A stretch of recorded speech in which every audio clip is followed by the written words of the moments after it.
ኖላዊት ዛሬም ኖላዊትን ነው እጄ መጻወት ማለት ነው። ይህ ባለ ታሪኮቹ ሀናና እርግብ ምን ላይ ደረሱ የሚለውን አብረን ቆይታ እናደርግበታለን። እንግዲህ ባለ ታሪኮቹ ሀናና እርግብ የኔ ነው ታሪኩ፣ ሀናም የኔ ነው ታሪኩ በማለት ሁለቱ ጉዳያቸው አሳሳቢ ጉዳይ ሆኗል ማለት ነው። እስካሁን የምርመራ ውጤታቸው እየተካሄደ እንደሆነ እያየን እየተገነዘብን ነው ማለት ነው። ሀናስ ምን አጋጠማት? በዛሬው ዕለት ትልቅ ችግር አጋጥሟታል ማለት ነው። ይህን ችግር ደግሞ አብራ መፍታት ነበረባት። አሁን ላይ ማን ያላት ከጎኗ ሲመስለኛች መርዝ መሰሪ ባዩሽ ቀይራባት ይመስለኛል። አሁንም አስጨምራባት ይመስለኛል ማለት ነው። የሀና ጉዳይ እንደቀጠለ ነው።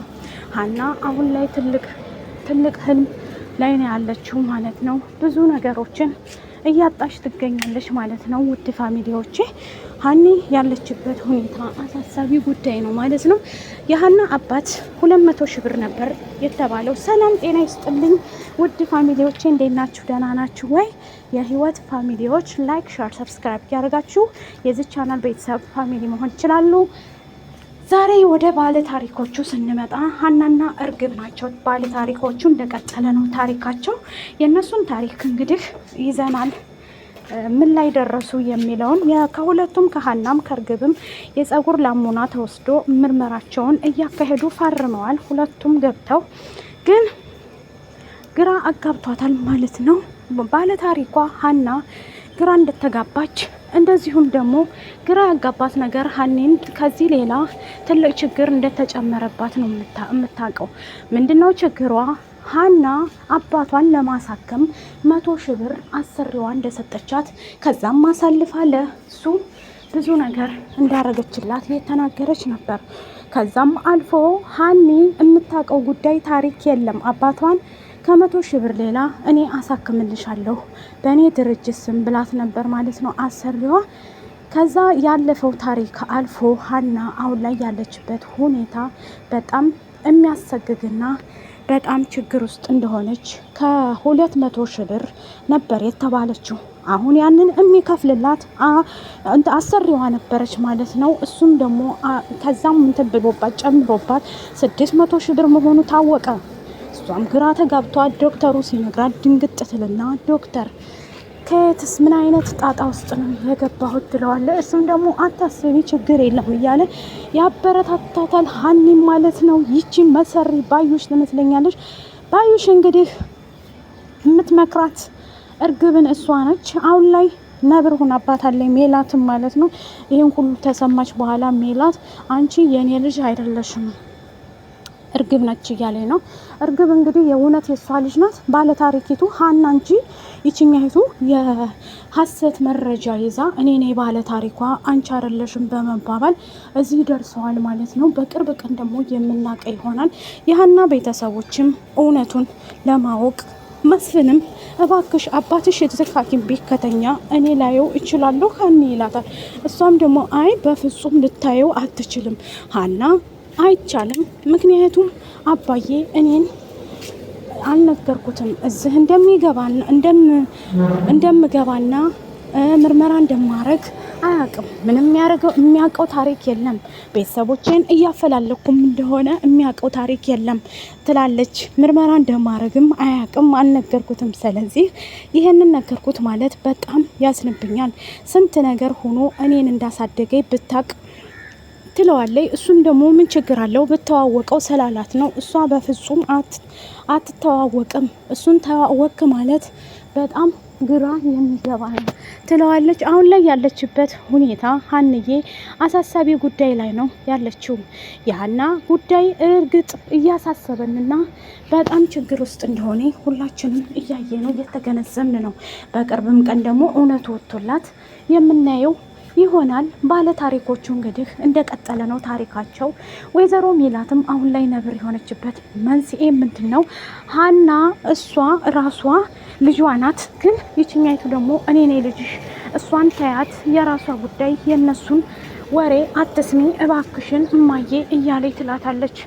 የሀና ባለ ታሪኳ እንግዲህ የወይዘሮ ሜላት አንቺ ሰራተኛ እንጂ ልጅ አይደለሽም ስላለቻት ግራ ተጋብታ ሀኒም እንዴት እንድትለኛለች እሺ አንቺን ቅር ካለሽም ምርመራውን እተወዋለሁም እያለች ነበረ።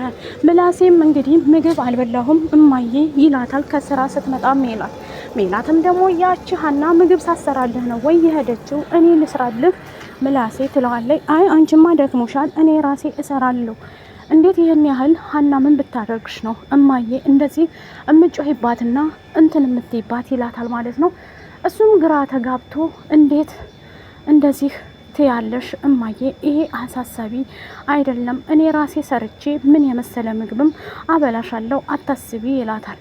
ሰላምና እርግብም መጥበቅ ውስጥ ገብተው እኛ እንሰራለን ምግቡን ሀኒ የለችም ትላለች።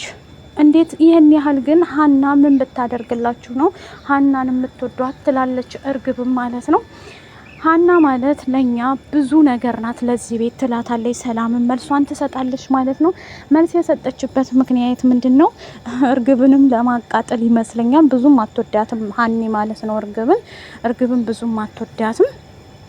ተወዳጇ እንግዲህ ሀኒ ዝምታዋንም ሰብራ ቢሆንም በትዕግስትም መስፍንም ደግሞ አብረው ነበሩ ሆስፒታል ውስጥ። ሀኒ ብቻሽን ላናግርሽ እፈልጋለሁ ይላታል። እርግብም እየተናደደች አንቺን ትንሽ ገለል ብትይልን እኛ ብናወራስ ይላታል ማለት ነው መስፍን።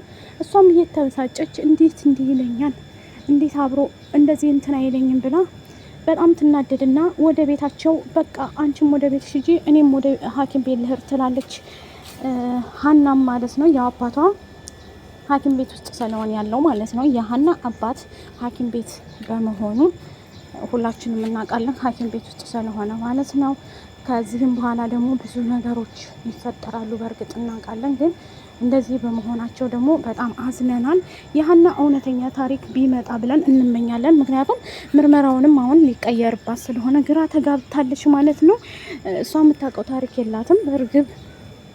ሰላምም ደግሞ የሀናን ታሪክ ወስደሽ ልጅ ነኝ ማለት አይደብርሽም ወይ ብላታለች ማለት ነው እርግብም እንግዲህ ሌባ ሀሰት መረጃ ነው ወይ ያልሽው እያልሽ ነው ወይ ሌባ እያልሽ ነው ወይ ብላ እየተበሳጨችና እየተናደደች ትገኛለች ማለት ነው። ይሄ ታሪክ እንግዲህ እስከ መቼ ነው እንደዚህ ሆኖ የሚቀመጠው? እያል ግራ ገብቷት እሷም እየተበሳጨች እንዴት እንደዚህ ትለኛለች በማለት ራሷን እየወቀሰች ትገኛለች። ሰላምም ደግሞ ከሀና የሚበልጥብኝ ነገር ምንም ነገር የለም ብላ እርግብን ታናዳታለች። እርግብም እየተናደደች እንዴት እንደዚህ ትለኛለች? እንዴት ለአንድ ሰራተኛ ብለሽ እንደዚህ ትቀየርኛለሽ? እኔ ምንም ቢሆን እህትሽ ነኝ ትላታለች።